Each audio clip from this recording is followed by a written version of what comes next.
what you will hear really is things which we thinking about, talking about. There will be some advanced topics today here which you might not have heard or thought of very often. This is the place to address them. There is a lecture of Srila Prabhupada which is very eye-opening.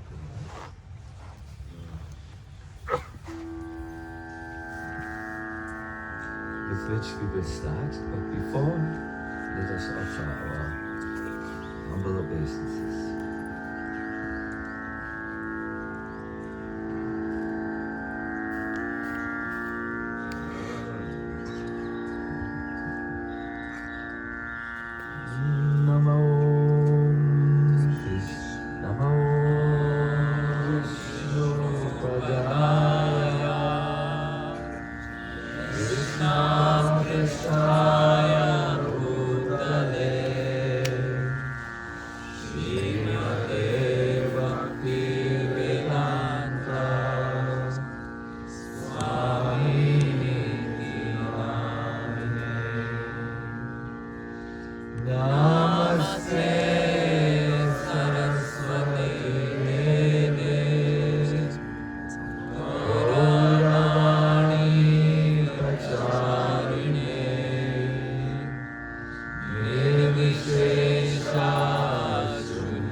In 1971,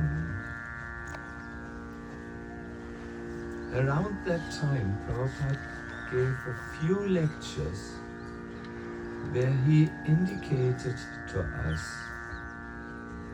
what the simple practice of chanting Hare Krishna Maha would contain for us. You would say perhaps prospects that we would realize in the future. It was in that time where he also introduced the subject matter of meditation slightly. So here is this, which will, as you listen, please see where you stand in relationship to these subjects, because it might increase the eagerness in which you listen when we tell you how to reach there from the Shastras. So here it is, the purification of chanting in Harinama. It means when you have purified the practice, when it's no longer a beginner's practice. No? The purification of chanting Hare Nama means that as soon as you chant the holy name of Krishna, immediately you will see the form of Krishna. You will realize the qualities of Krishna. You will immediately remember the pastimes of Krishna. That is pure chanting of Hare Krishna mantra. And that is commented by Srila Jiva Goswami, that a pure devotee who chants Hare Krishna mantra, immediately all these Nam, Rup, Guna, Leela, Parika, this means his associates, and Vashishta, Gauranga Darshan, you might help me here. Vashishta, is it special qualities or? Not sure? Anyone is sure what is Vashishta? Perhaps not just now. Good. So again, when you chant in a purified state, the name will come, but not alone. You will see the form, the qualities, the leelas, the associates of Krishna. Simply by chanting the name, you will feel the form of Krishna. Here's Krishna. Nam, Rupa, Guna. Here are the qualities. Oh, Krishna is so qualified. He's so kind. He's so magnanimous. So many qualities you will remember. Nam, Rup, Guna, Lila. Then his pastimes. Oh, Krishna instructed Arjuna. Krishna played with his cowherd boys. Krishna had very nice talks with the gopis, with his mother Yashoda. These things will be remembered. My dear devotees, where do we stand? Where do we stand in regards to these promises, these prospects? Is there what we would call a cognitive dissonance? That yes, we believe all this, that Krishna is there in the name, and so are his qualities, his pastimes, but we don't experience it. This is a cognitive dissonance which is to be addressed, or as Gauranga Sundara, Gauranga Darshan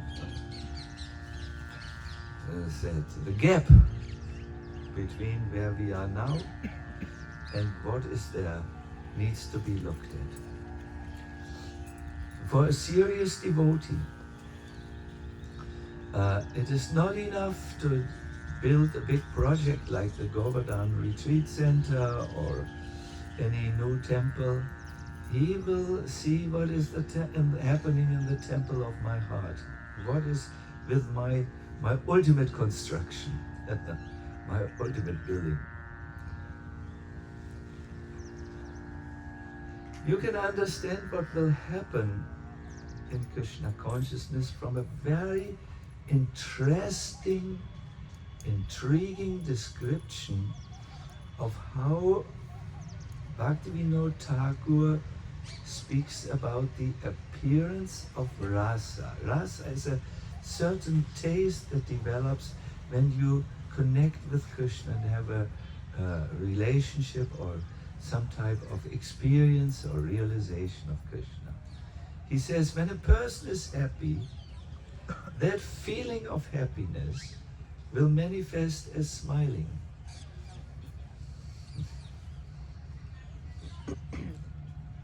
When a person has great affection for someone, when that person dies, that feeling of affection will inform his, let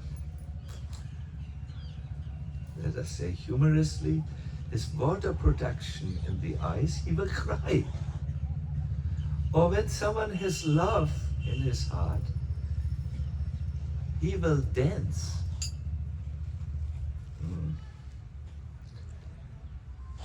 In other words, he says, just the material rasa, a material feeling of pleasure, like a happiness, affection, or love, it will pervade our being all the way up to the tongue. Now the rasa of Krishna's holy name pervades our being all the way up to the tongue in non-material rasa. In other words, as the devotee has some experience of Krishna's name and looks perhaps at the deities of Krishna, there will be a reaction in his being. He will smile perhaps, he will cry perhaps, he will start to dance perhaps. That are symptoms, bona fide symptoms of Krishna consciousness, no? The awareness of Krishna. Now all this, says Bhaktivinoda Thakur, starts in the beginning with a reflection of the name. In other words, you may not have the full grasp of the holy name, who is Krishna, but you have some inkling of it, some abhasa. And then what follows, when one does the sequence, follows the proper sequence, this reflection will develop into Shuddhanam. Now I begin to lose my audience, and I will now talk to you in simple language, in direct language. We all have some type of taste in the chanting of the holy name. That's why I've seen in our movement, Kirtan events are most frequented. For instance, when we had our Surabikund Kirtan 2 days back, I saw everyone in the retreat who may not come to our lectures and attending. I also saw other things. I saw that some of you were folding your hands in a gesture of prayer. I also looked briefly to the Mataji side, and I saw a few tears during some kirtans. I looked towards the men's side, and I saw some of you raising your hands, not because you were told to do this. We often do at the end, now raise your hands. No, you were doing it spontaneously. And from this, one could see that something is going on in your heart, like these examples which we have heard, which manifested in an outer visible manifestation, or outer visible signs, you know. So if you, this is what Bhaktivinoda Thakur says, if you follow now a kramonati vidhi, that is a certain sequential process, you have a good high chance that the pure holy name will manifest, the Shuddhanam, and that will bring you to this purified level of chanting, which Prabhupada indicates here, that while you chant, there is suddenly an impression of Krishna, perhaps a deity, some or a good picture, and you will say, "Here's Krishna." How nice he says, no? And you would think, "Oh, Krishna is so qualified." You will see another word, "Oh, Krishna is so kind to me." This is usually one of the first realizations of Krishna's qualities, is his benevolence, no? and or as we heard from Gauranga Darshan, Krishna is inclined towards the devotee. He has a bhakta vatsala, a feeling of almost parental affection for his devotees, and you will feel, "Oh, he takes care of my life." If you're a GBC man, you might say, "By Krishna's mercy, I survived the GBC meetings."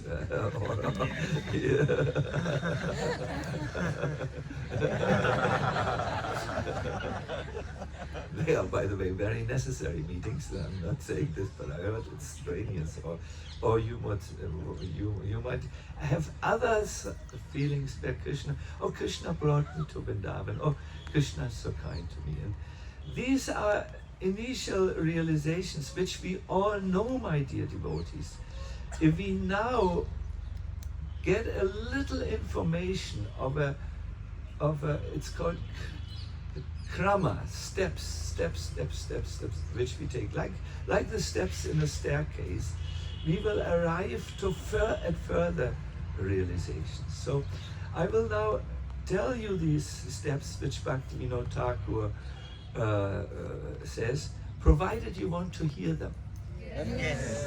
Why do you want to hear them? To possibly maybe do them? Yes. Oh, wow, this is a new feature in lectures. The audience wants to apply something. Yes. So I will quote to you from Chaitanya Shikshamrita chapters 2, 3, and 6. First of all, Bhaktivinoda Thakur starts, we must lead a dharmic life suitable to our vana and ashrama. This could refer to devotees to follow the 4 rules and regulations very strictly. No? So a dharmic life rests on 3 pillars. One is your swadharma, what you are meant to do, or your service, a practical mission. It rests also on loka dharma, that means just being normal things like being kind, or jiva daya in Vaishnava terms to all living beings. So dharma is what you do in relationship to you, how you are now. That is called swadharma. You are in your proper place. Then loka dharma, how you act towards other human beings. And then comes sanatan dharma.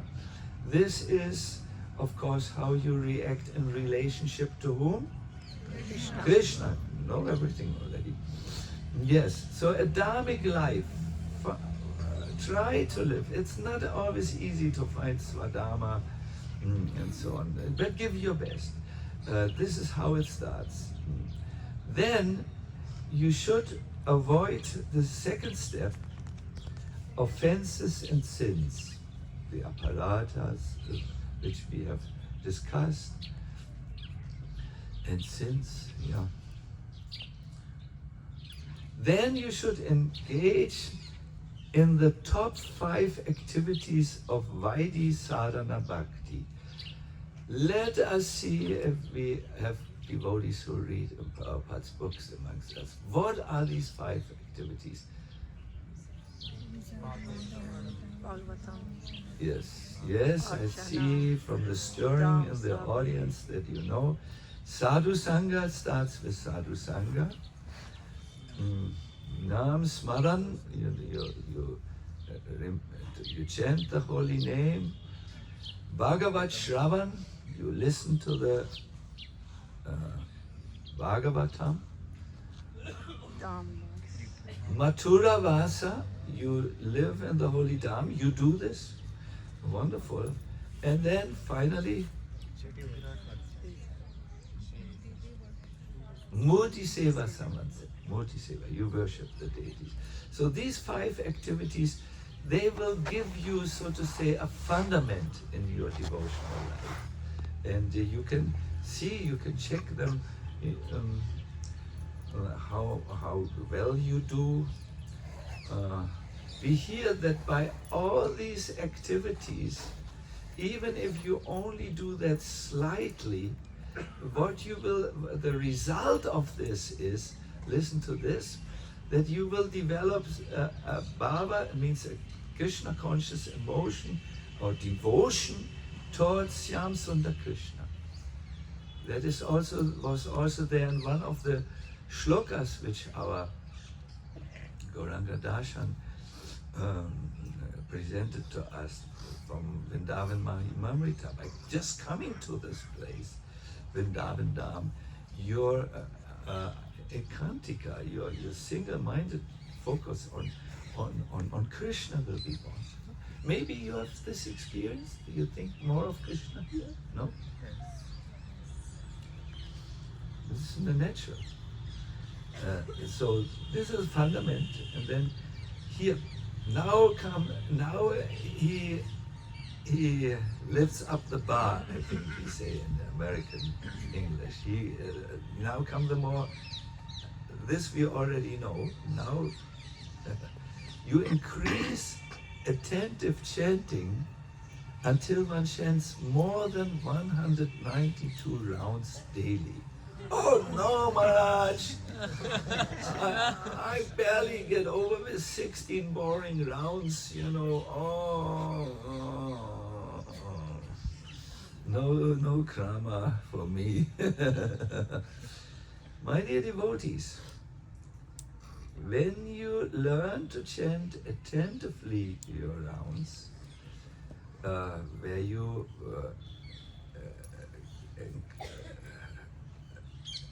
are there with the physical dimension of chanting, you pronounce the mantra, you listen to it, this is what happens in the body. When you start to focus, this is happening in the mind. And then when you chant with devotion, oh Krishna, oh Radha, oh Krishna, please engage in yourself, it will become delightful. And I have had many feedbacks. You came to me and said, oh, Maharaj, I'm chanting like what is happening to me? You are chanting like you should have learned in 1 year already.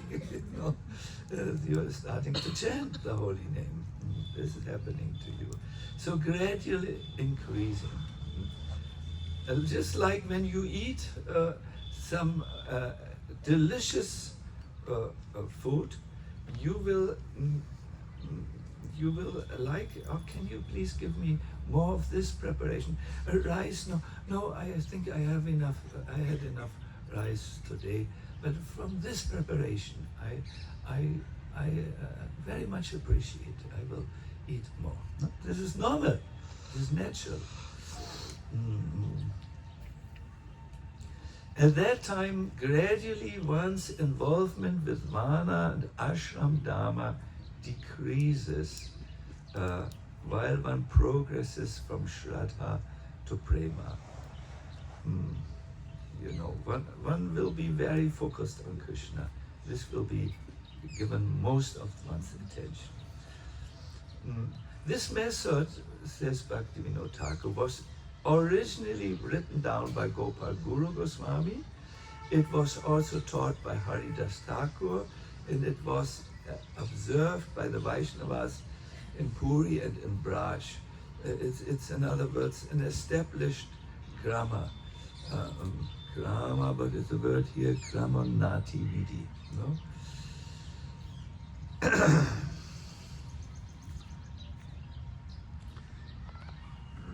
Perhaps you are like me and you say, oh Maharaj, when it is so many things I have to remember, somehow I don't relate to it. Also, what we hear in our lectures is just chant Hare Krishna and be happy. So there is not a Kramanati Vidi.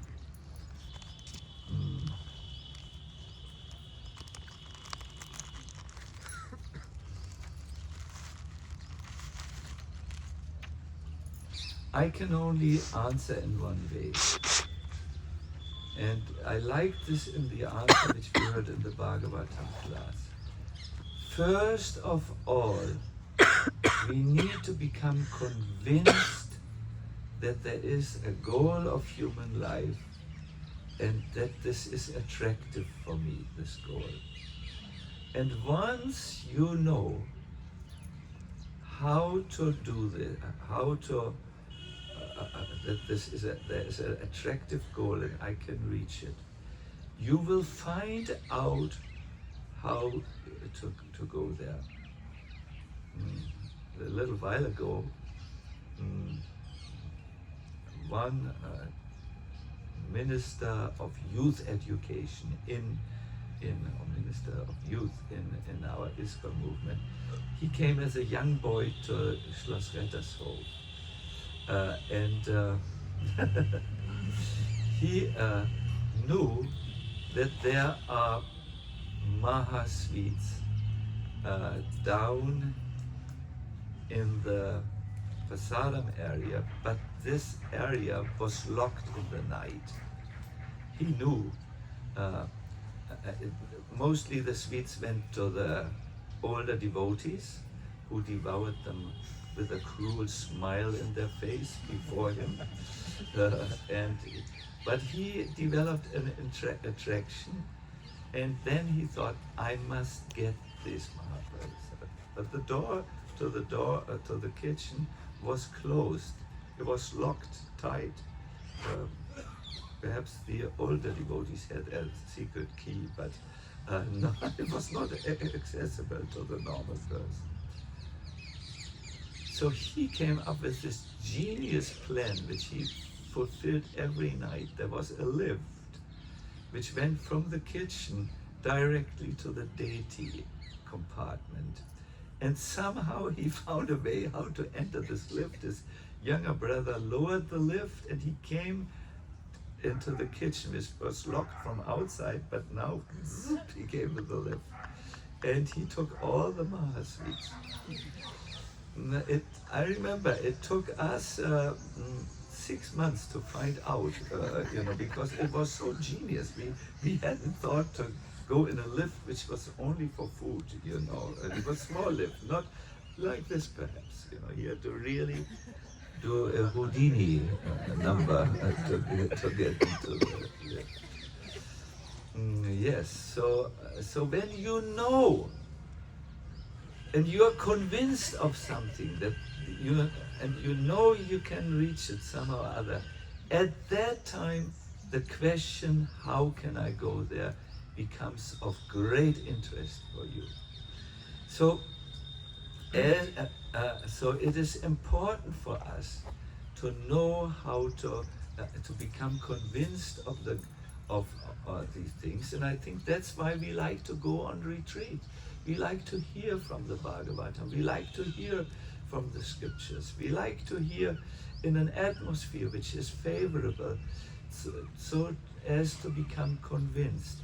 And then the next step is, how can I reach this?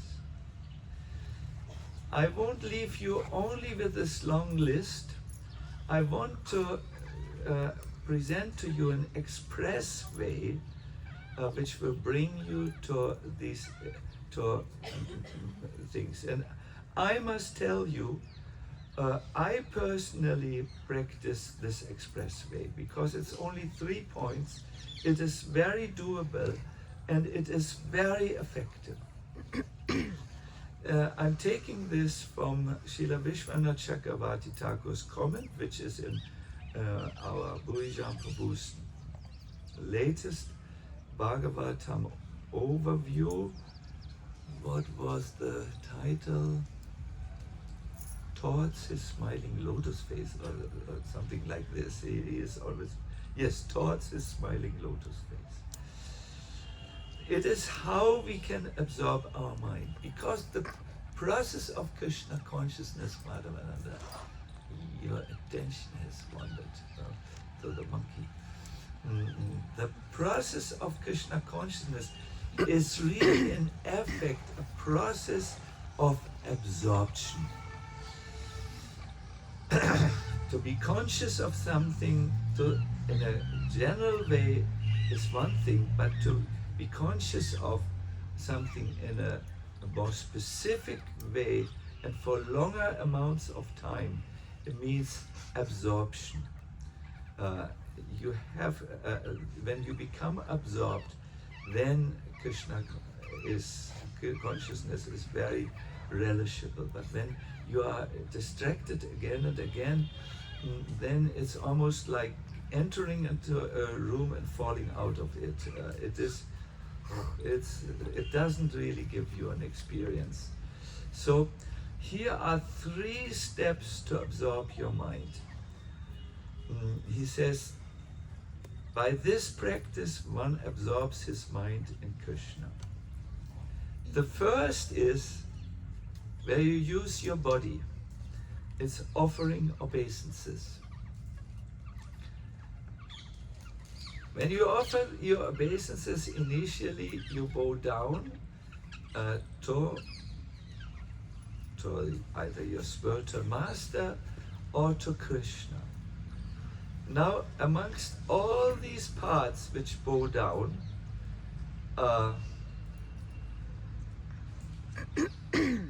the mind is the most important one. In the Bhagavatam, there are things like we put our mind at the lotus feet of the Lord or so. Because if you do a mindless obeisances, it may be only partially useful. But if you do a present-minded obeisances, where your mind is there, then there is tremendous benefit in doing this. Obeisances in our tradition is often combined with prayer. You know, it is. I remember a lecture of of our Bhakti Charu Maharaj, which I have not forgotten. Actually, he will not be forgotten. He will always be remembered. And he gave a lecture, I think, in the context of Vaishnava etiquette, where he introduced the process of paying obeisances. And I was there when this lecture was given. And he said, what happens when you make an obeisances? And he spoke of the normal obeisances, the standard, but normally we go with the hands down, with our hand down, and we go on our knees, no? He asked us, what happens when you do this? And I didn't know. The first thing which came to my atheistic mind, I said, you go in a yoga position called child's pose. But I didn't want to say it, it sounded so foolish before my older brother, so I did not. So what happens?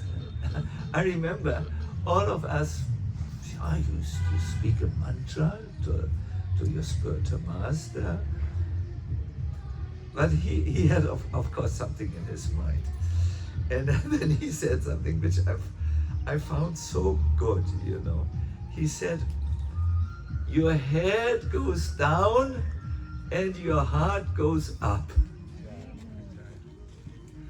Do you follow? Yes.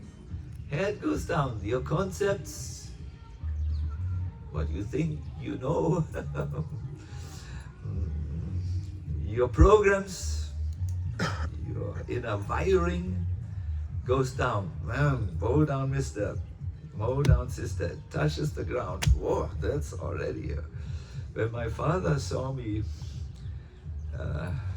paying obeisances, he knew I had become a Hare Krishna devotee fully, and there was no chance in trying to convince me of going another direction. It's something really profound. And your heart rises. What he was indicating here is, for those who are new to this lecture series, there is, of course, the physical heart, the pump. We don't speak about this in Bhakti so much, unless there's a heart failure or something. There is the emotional heart. We are afraid of this in Bhakti because one could easily become a sahaji, an imaginative person. And anyways, emotions are a difficult subject, hard to control. But then there is the spiritual heart. That is where the Lord is residing, and where we, the real us, the true self, is residing. That is the spiritual heart, and devotional activities should be done from that place. There's something, I asked one of you to find a verse from Prabhupada Saraswati, Thakur, which I want to say about this, the true self rises. It is from the 16th Shataka, text 42.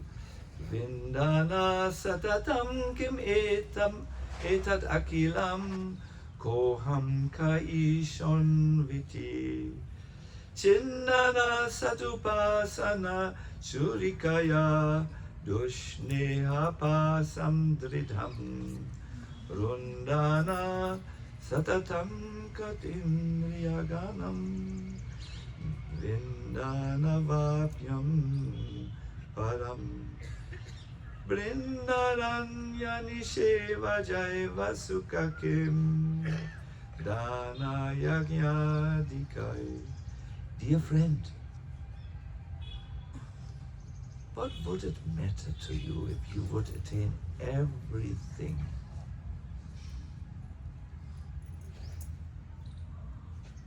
Think in a different way. Who am I? Ask this question. Who is the Lord? Thinking in this way, cut the tough ropes of material attachment with a knife of proper worship, subduing the wicked senses at all times. Attain the unobtainable service to Vrindavan. What is the use of charity and sacrifices? My dear devotees, Krishna has given me a little older age, and I have to be very careful of what I eat. There are a few things which have an immediate, almost dramatic effect. And sometimes I feel it is very difficult for me. Everyone eats pizza and talks about the Russian pizza in Seva Kunj, Rup Seva Kunj. Oh. And then devotees come from there and of course bring these items. But when I sit before this, I learned from this verse, I asked the question, who am I? I'm actually not the body. And who is the Lord? You know, what is the goal of my life? And thinking in this way will immediately cut through the material attachment. Of course, I also think about something simple. What's the result when I take this? Yeah, so this is a very nice thing. Think about who am I, who is the Lord? And this brings us to the second expressway method, which is, you remember the question? How can we absorb ourselves? Correct. The first item was offering obeisances. Remember Bhakti Charu Maharaj's, I found it glorious, you know, bringing the spiritual heart up where you think about yourself and the Lord. The second is bringing this aspect of obeisances a level deeper. There are several aspects. By meditation. Meditation, what could that mean? In relationship to the holy name.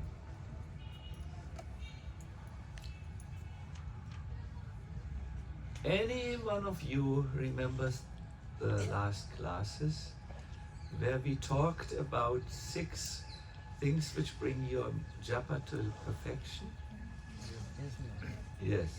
So what could meditation here mean?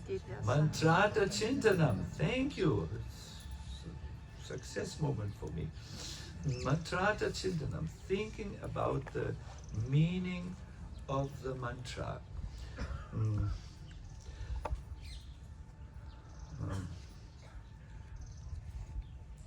In one of our classes, we had seen how Prabhupada's meaning, my dear Radha, my dear Krishna, how that is in the Maha Mantra. And I will not repeat myself here.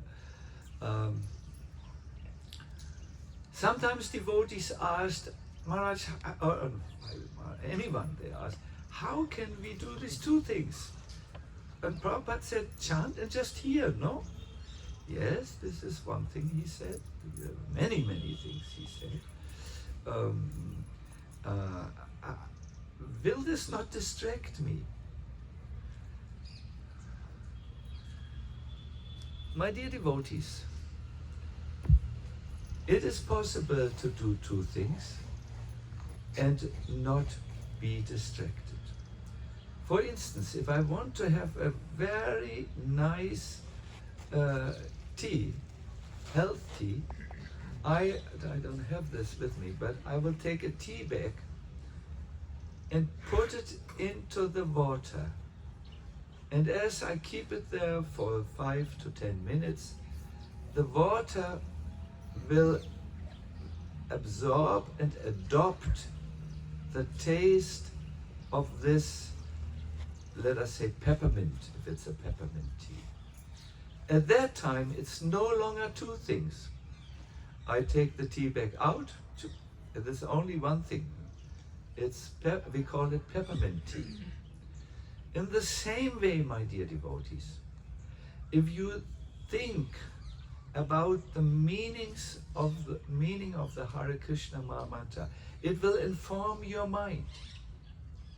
If you have a quarrel before you chant Hare Krishna, an internet quarrel or some type of quarrel, then that quarrel, that unpleasant words which were said about another Vaishnava, not even yourself, you will, it has now been like the tea bag. It has informed your mind, and your mind is upset, unsettled, perhaps dissatisfied with that quarreling party. It stays in there, although you have already shut down your computer. It's there as an underlying, you could say almost an echo or a mood or a disposition or something in there. So in the same way, when you chant the holy name, when you read a good description of what the holy names mean, the meaning, the inherent meaning, then my dear devotees, this informs your mind. It is there as a general disposition.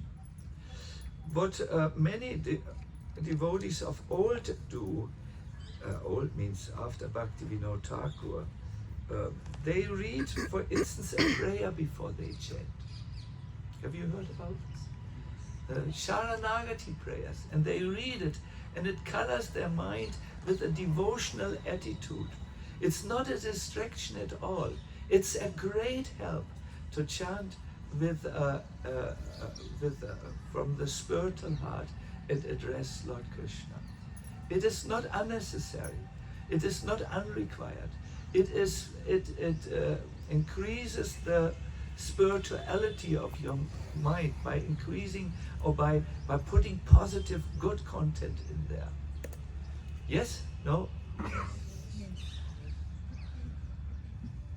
This is one form of meditation. Jiva Goswami calls it mantrata chintanam. Chintanam means repeatedly thinking.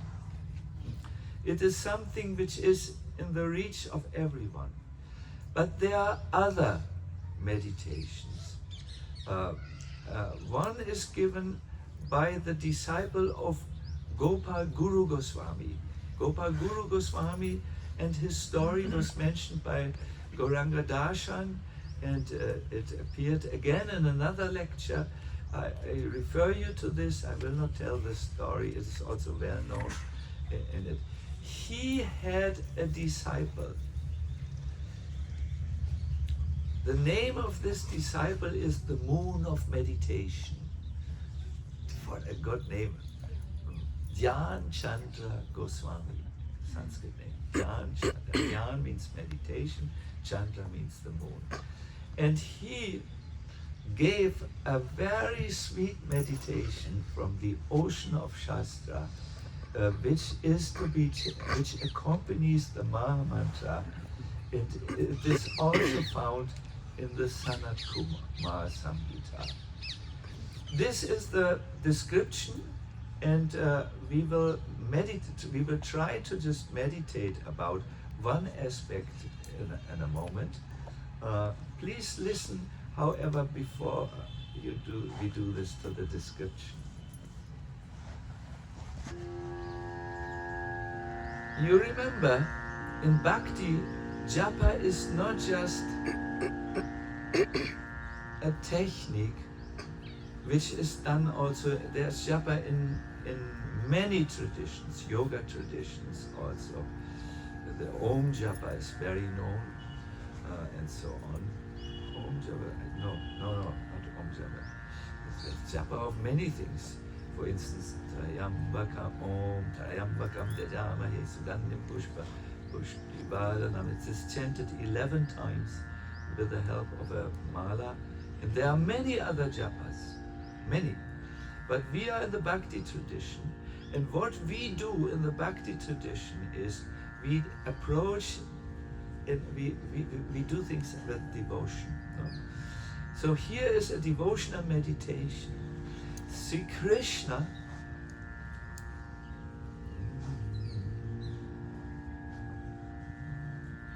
we will it doesn't work like this. We have to change the Hare Krishna. We chant once the Mahamantra.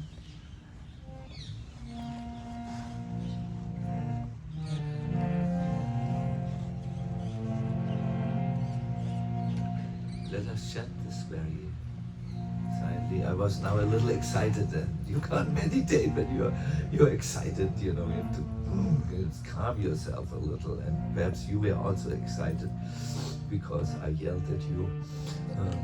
So let us now start all over.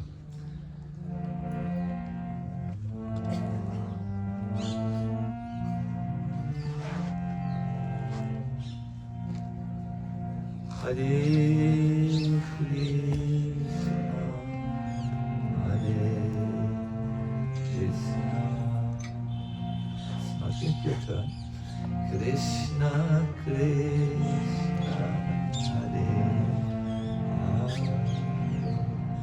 It's not yet your turn. Listen in other words. Hare Rama, Hare Rama.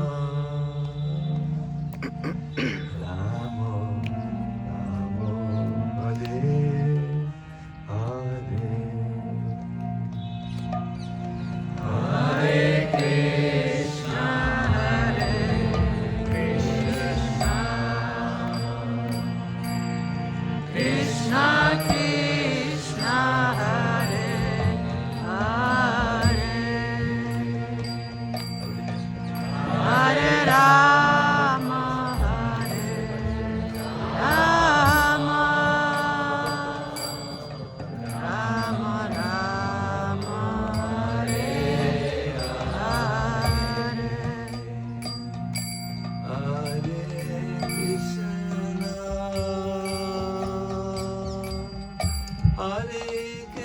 Krishna, Krishna, Hare Hare, Hare Rama,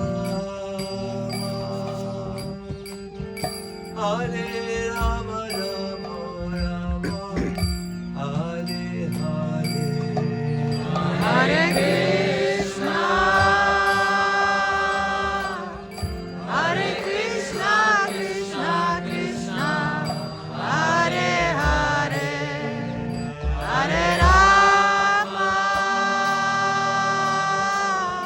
Hare Rama, Rama Rama, Hare Hare.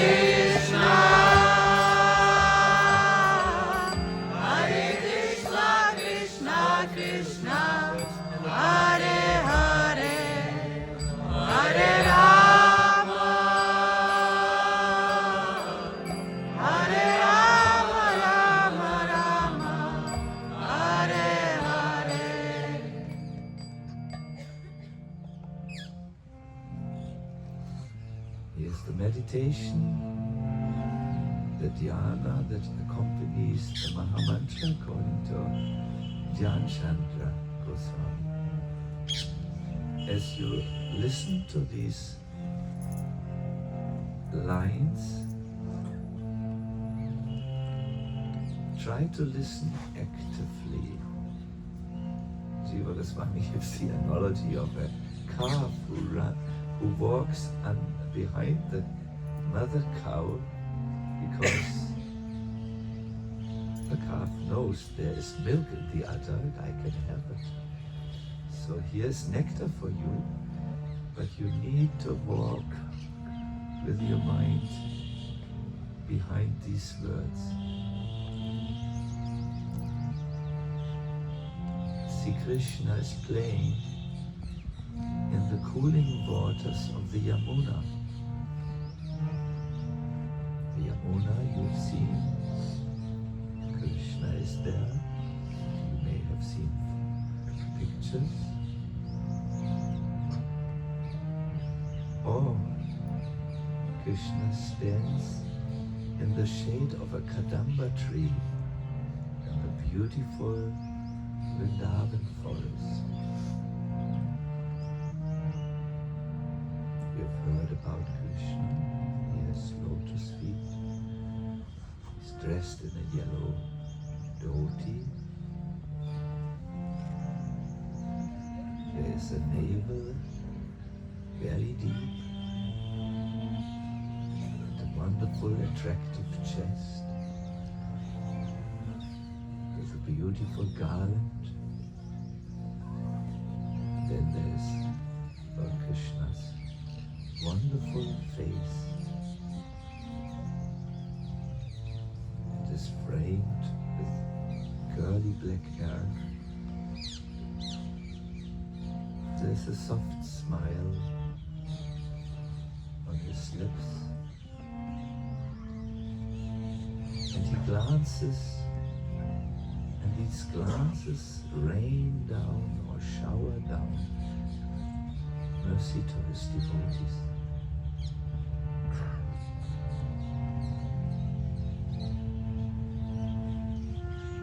He's surrounded by the cows and gopas, and he's accompanied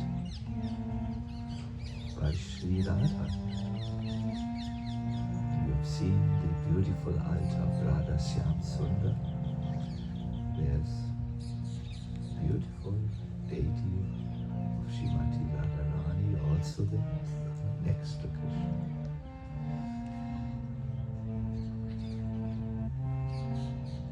He's very skillful at playing the flute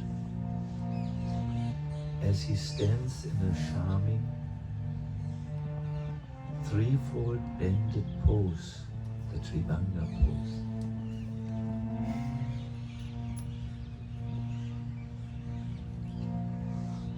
And he's not just there in a distant, unobtainable realm. No, he bestows mercy, karaka, and anugraha, favor, to the devotees.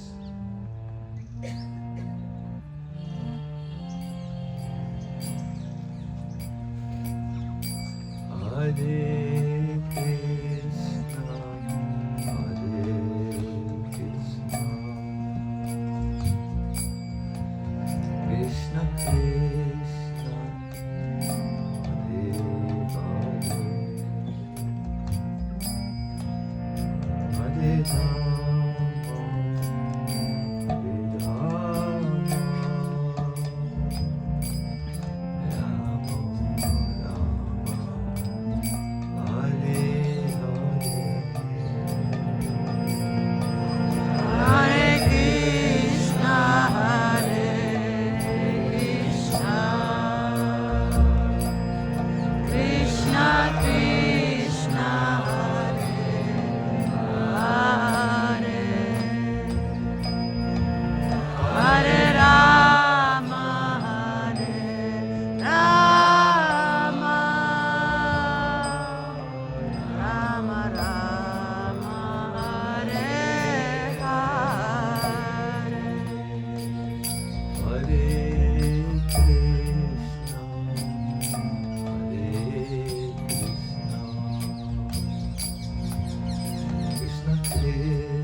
Hare Krishna, Krishna Krishna, Hare Hare, Hare Rama, Rama Rama, Hare Hare. Together one more time. Krishna, Hare Krishna, Krishna Krishna, Hare Hare, Hare Rama, Rama Rama, Hare Hare. Hare Krishna, Hare Krishna, Krishna Krishna, Hare Hare, Hare Rama, Rama Rama, Hare Hare.